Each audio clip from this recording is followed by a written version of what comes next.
I saw you take it. Empty your backpack right now, or I'm calling the police. The store went quiet the moment the clerk's voice cut through the air.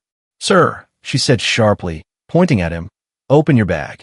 Every head turned. The man stood frozen near the exit, one hand gripping the strap of his worn backpack. He was tall, neatly dressed, calm, but the way people suddenly looked at him made the air feel heavy.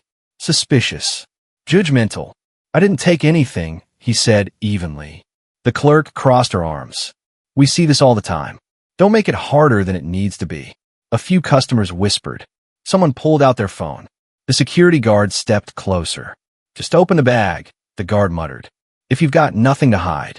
The man hesitated, not out of fear, but dignity. "I'm being accused in front of everyone," he said, "without proof." The clerk scoffed. "Proof comes after." The manager emerged from behind the counter, already annoyed. "What's the problem?" "He's stealing," the clerk said quickly. "I saw him put something in his bag." The man turned to the manager. "That's not true." The manager sighed. "Sir, if you're innocent, this will take 2 seconds." Silence stretched. Slowly, the man knelt, unzipped his bag, and opened it wide. Inside were a laptop, notebooks, a water bottle, and neatly folded documents. "No merchandise.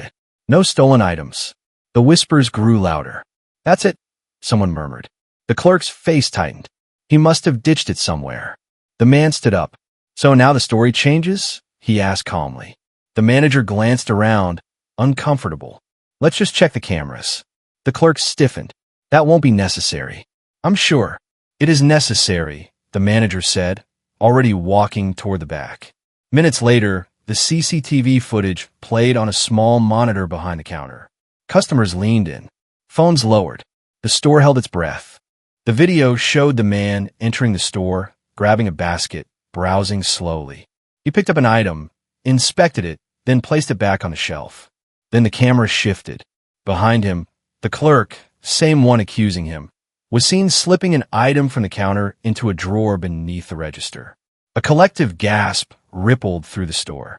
The footage continued.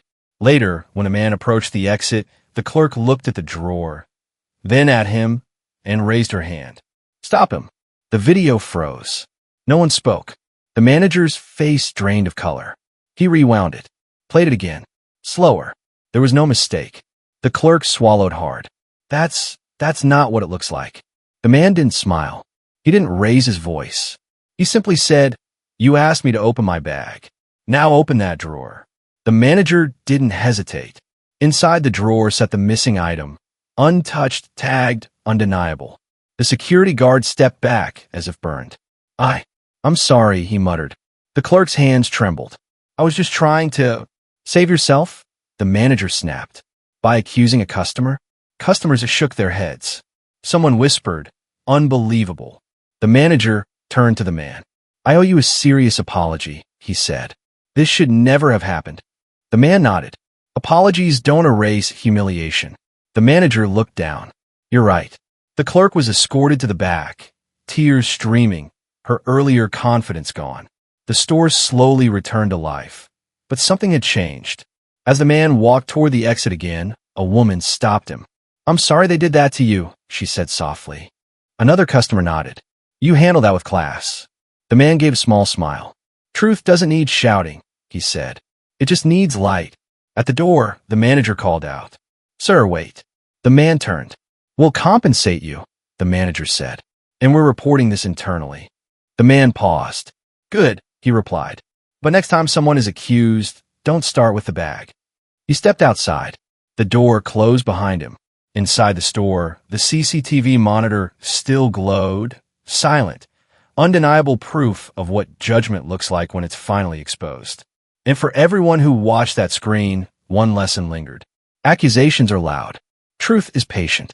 But when truth is played back, it speaks for itself.